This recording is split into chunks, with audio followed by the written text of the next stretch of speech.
কথা, তার পার্শ্ববর্তী এলাকাগুলো থেকে সমস্ত প্রতিকূলতাকে মারিয়ে গত 57 মাস ধরে শ্বাসরুদ্ধ দমবদ্ধ ঋষ্যমুখ বিধানসভা কেন্দ্র প্রায় গোটা মহকুমা এখানে এই চ্যালেঞ্জ নিয়ে এই কর্মসূচিতে অংশগ্রহণ করছেন। আপনাদের সকলকে এই সোনাইছড়ি বাজারের সমস্ত দোকানে, ব্যবসায়ে এবং আমাদের আওয়াজ যারা শুনছেন দূর থেকেও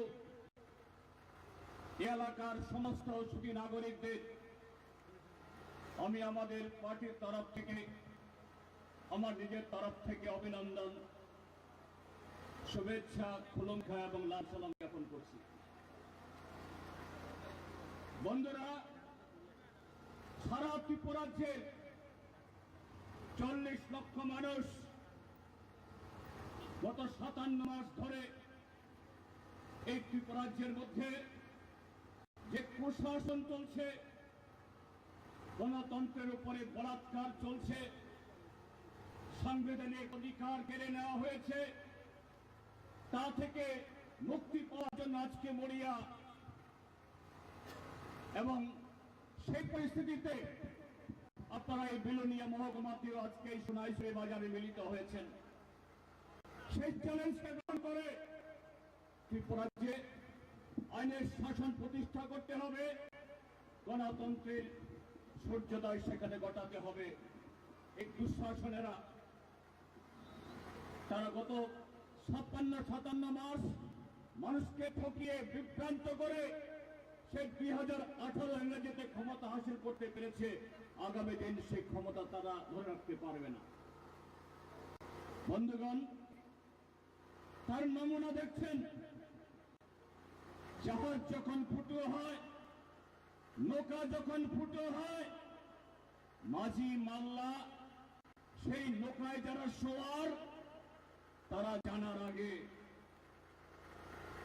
জাহাজের নিচে বা নৌকার নিচে পোকা মাকড় ইঁদুর তারা টের পায়।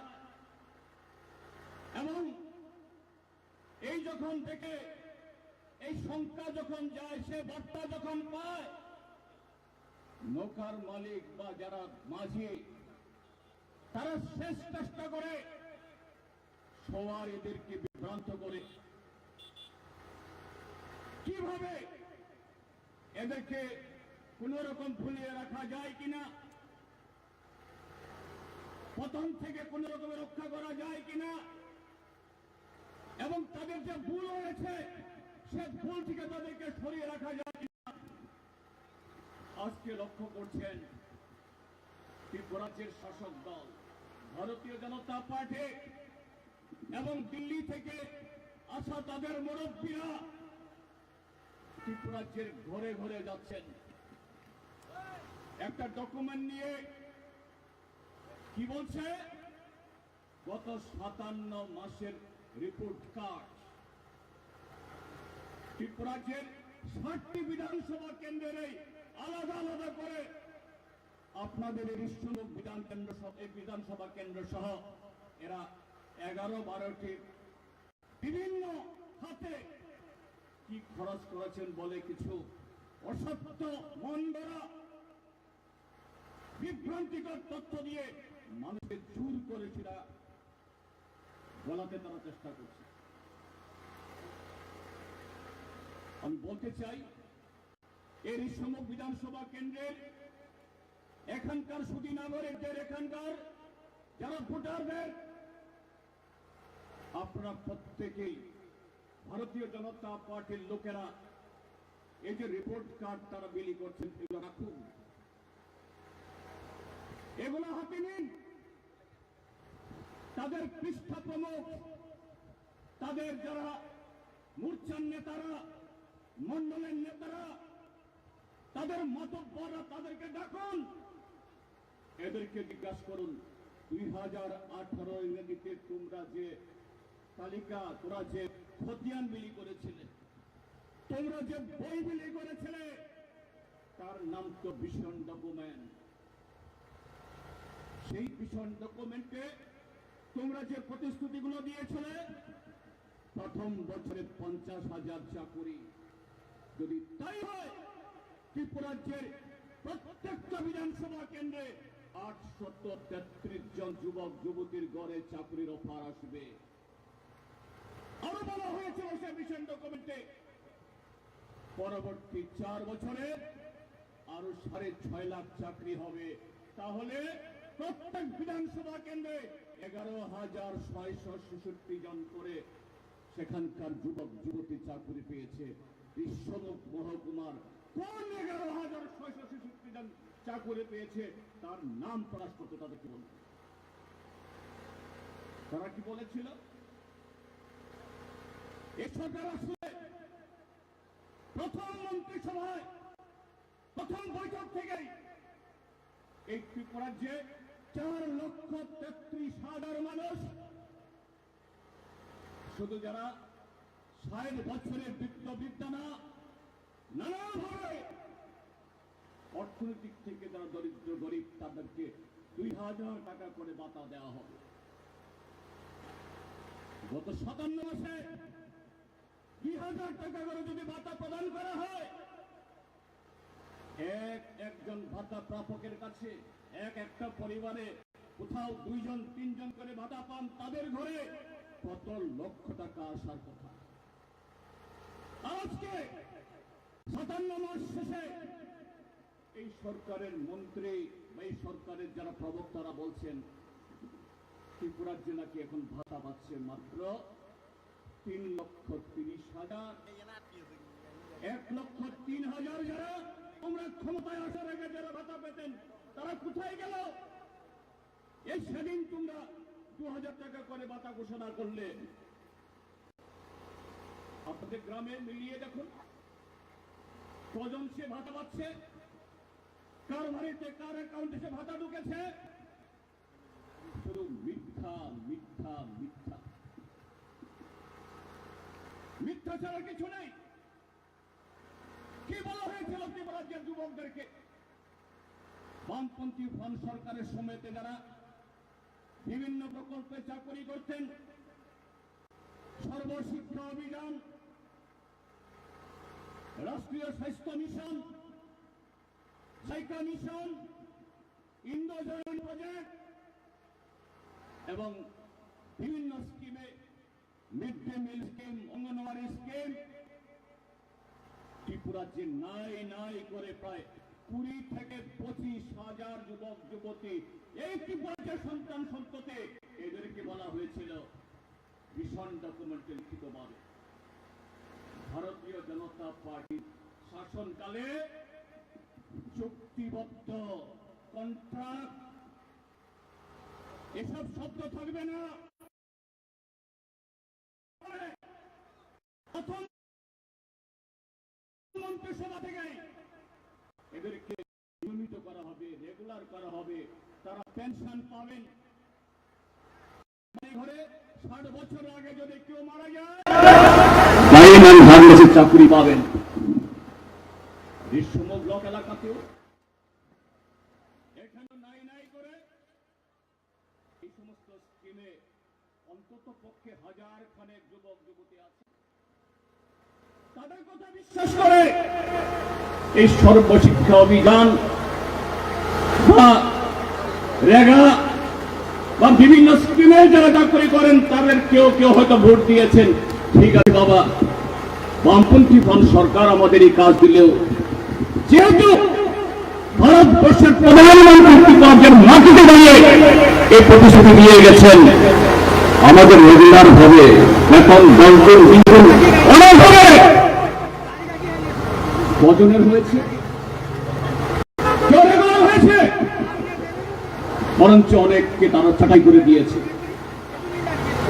কাজের গোড়া যেতে পারে না, নতুন করে একটা অঙ্গনওয়াড়ি তারা খুলেনি, এরকম কোন স্কিম চালু করেনি।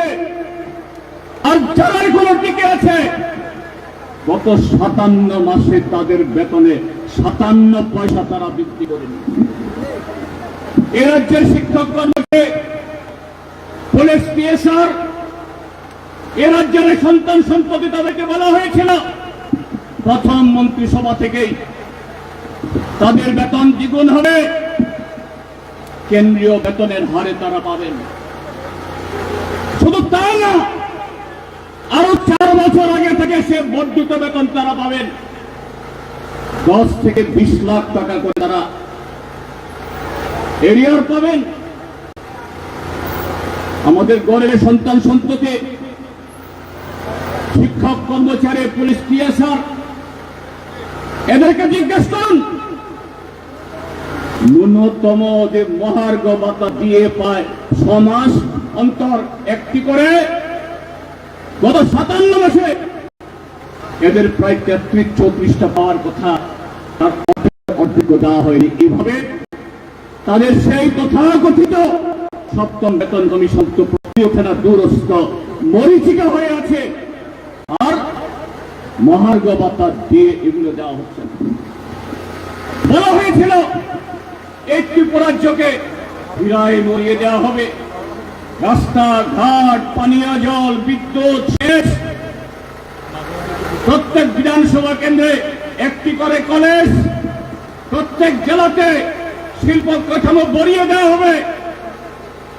তাদের রিপোর্ট কার্ডে একটু খুঁজে দেখুন তো, নতুন একটা সরকারি কলেজ হয়েছে কিনা, খুঁজে দেখুন তো, নতুন একটা রাস্তা হয়েছে কিনা, নতুন একটা সেচের প্রকল্প হয়েছে কিনা, কিছুই হয়নি।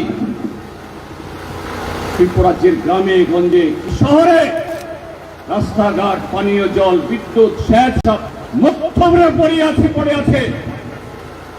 আজকে রিপোর্ট কার্ডের সমস্ত বলতে দিচ্ছেন, এত হাজার এইটা হয়েছে, এত কিলোমিটার এটা হয়েছে, এত লক্ষ টাকা এই খরচ হয়েছে। যদি তাই হয়ে থাকে, কেন এই ঋষ্যমুখের মানুষের ঘরে আসলো না? যারা বামপন্থী সিপিআইএম, এদের ঘরে চাকরির অফার যাবে না আমরা জানি,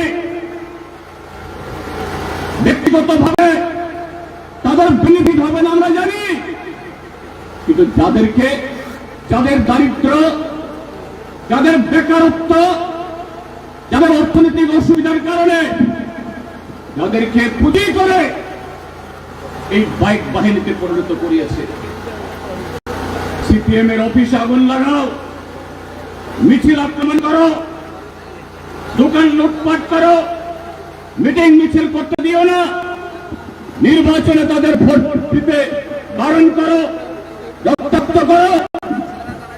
অনিচ্ছা সত্ত্বেও অনেক যুবক সেই সমস্ত খারাপ কাজে লিপ্ত হতে বাধ্য হয়েছেন। বন্ধুরা, তাদেরকে বলছি,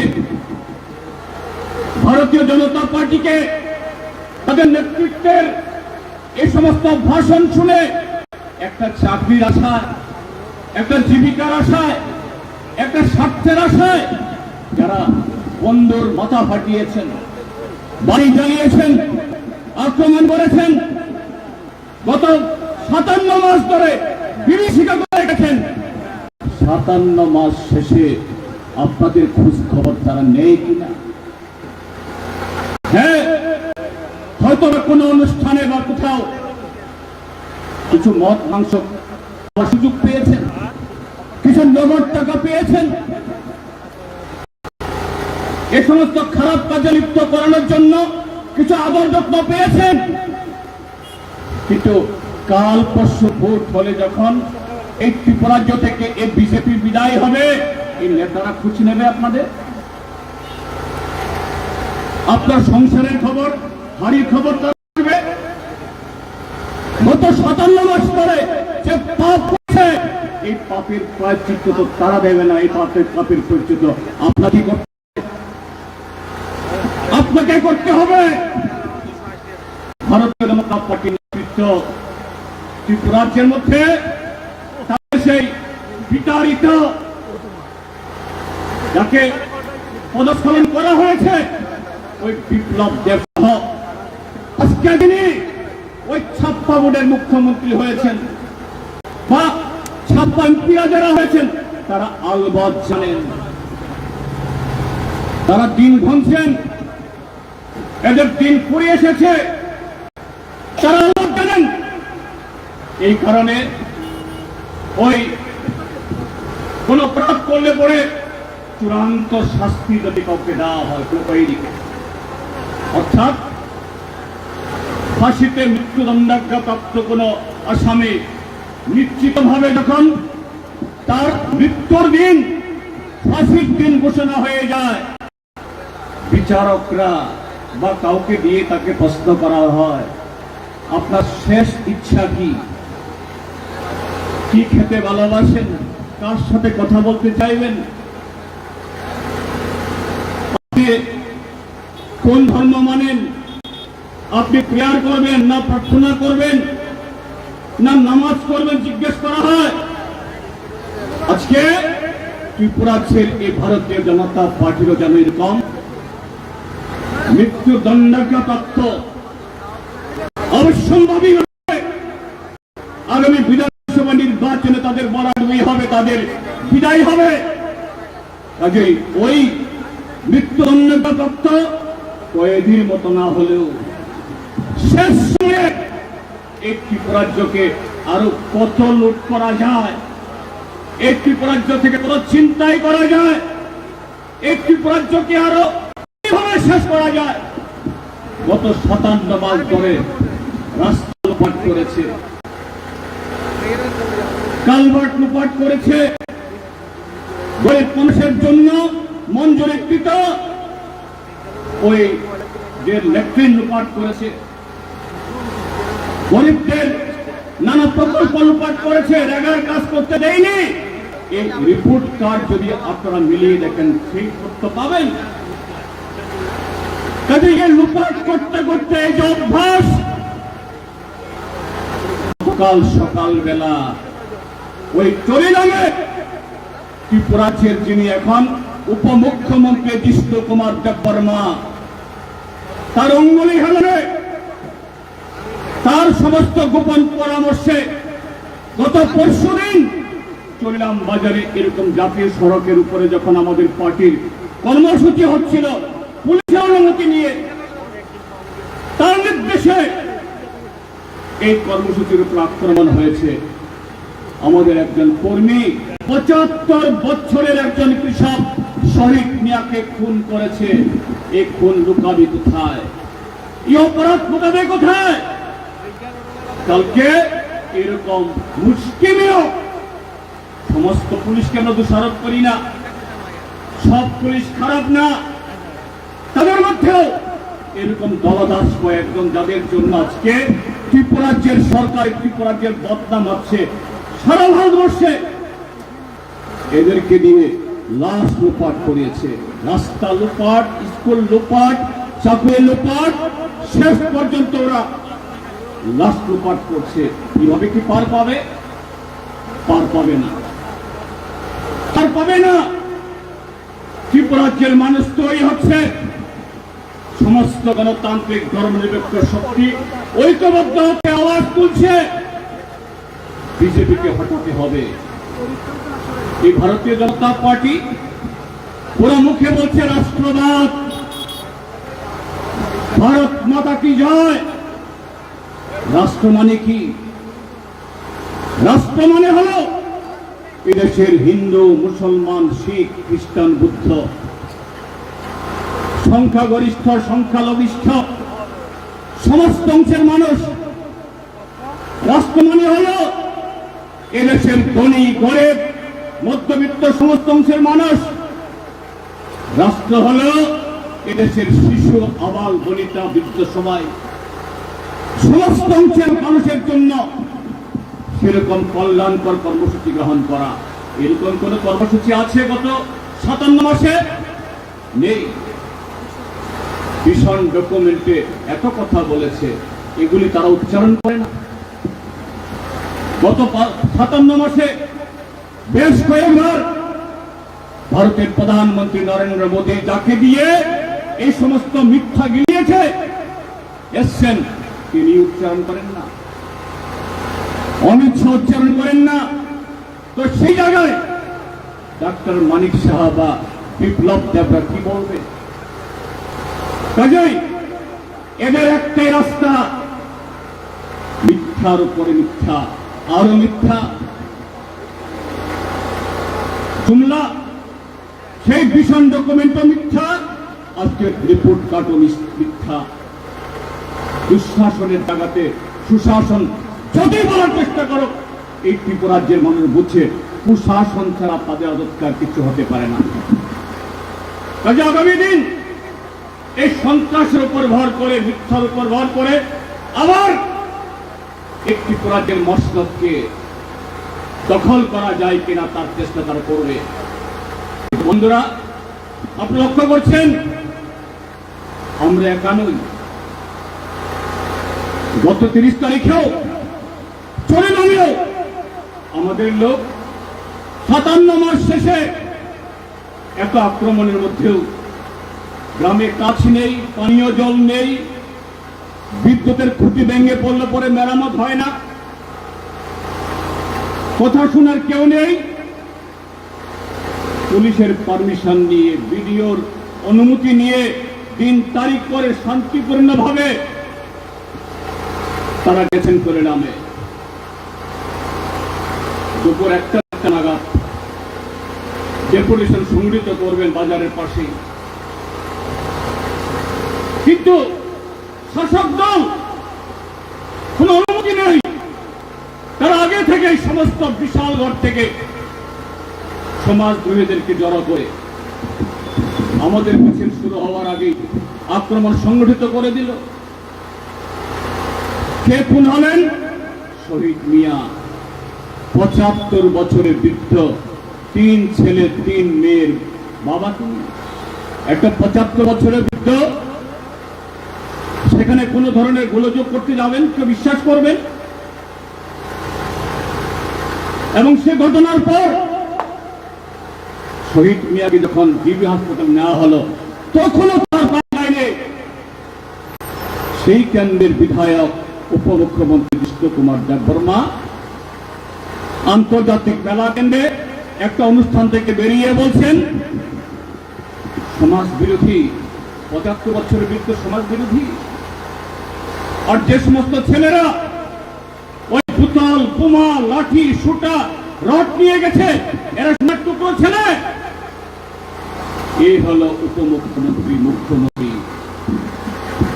সংবিধানের উপর হাত দিয়ে শপথ গ্রহণ করে যারা মানুষের নিরাপত্তা, সাংবিধানিক অধিকার রক্ষা করার জন্য শপথ গ্রহণ করেছেন, তার মুখে এই ধরনের ভাষা। সেই ঘটনায় চলে নামে শহীদ মিয়ার মতো আরো অনেকের প্রাণ যেতে পারত সেদিন, কারণ তারা অরক্ষিত ছিলেন, তারা জানতেন এরকম ঘটনা হবে। চরিলাম বাজারের যারা দোকানিরা, এরা সবাই সিপিআইএম এর সমর্থক না। এরা দরজা খুলে দিয়ে এদের ঘরে ঢুকিয়ে তালা মেরে এদেরকে রক্ষা করেছেন। এটা প্রমাণ করে ত্রিপুরা যে আমরা সিপিআইএম লাল ডাকে কানুন। অসংখ্য মানুষ বিগত নির্বাচনে যারা বিজেপিকে ভোট দিয়েছিলেন, বিশ্বাস করেছিলেন, গত 57 মাসের অভিজ্ঞতায় আজকে এরা জলে পড়ে আজকে তারা তৈরি হচ্ছেন যে না, এই বিজেপি এরা রাষ্ট্রবাদী না, রাষ্ট্র বিরোধী, দেশ বিরোধী, সংবিধান বিরোধী, গরিব বিরোধী। এরা ত্রিপুরাজ্যের মধ্যে প্রাইভেট বাঙালির মধ্যে বিভেদ লাগানোর চেষ্টা করছে। ত্রিপুরাল্যান্ডের স্লোগান দিয়েছিল, গত 57 মাসে ক্ষমতায় গিয়ে এই শব্দ উচ্চারণ করেনি। পরবর্তী সময়েতে আরেকটা দল তৈরি হয়েছে, এরা ত্রিপুরাল্যান্ড না গ্রেটার ত্রিপুরাল্যান্ড কথা বলছে। এরা বুঝতে পারছে ভিক্ষা করে ভারতীয় জনতা পার্টির কাছ থেকে কোন জনগোষ্ঠীর বা কোন এলাকার উন্নয়নের জন্য কোন সুবিধা পাওয়া যায় না। ভারতীয় জনতা পার্টির বিরুদ্ধে লড়াই করে গণতান্ত্রিক শক্তিকে ঐক্যবদ্ধ করে সেটা সম্ভব। কাজী বন্ধুরা, আজকের এই সমাবেশ থেকেও এটাই শেষ না, এখান থেকে প্রতিজ্ঞাবদ্ধ হন। আর মাত্র 75 থেকে 80 দিন বা একটু বেশি হতে পারে ত্রিপুরার যে আসন্ন বিধানসভা নির্বাচন, তার জন্য তৈরি হন। ত্রিপুরার যে আবার গণতন্ত্রের লাল সূর্য উঠবে, উন্নয়নের গতি পুনঃসঞ্চয়িত হবে। এই শ্মশান থেকে এই ত্রিপুরা রাজ্যকে উদ্ধার করার জন্য এই শপথ গ্রহণ করবেন, এই আশা ব্যক্ত করে আবারও আপনাদের সকলকে অভিনন্দন, নমস্কার এবং শুভেচ্ছা জানিয়ে আমার বক্তব্য শেষ করছি। ইনকলাব জিন্দাবাদ।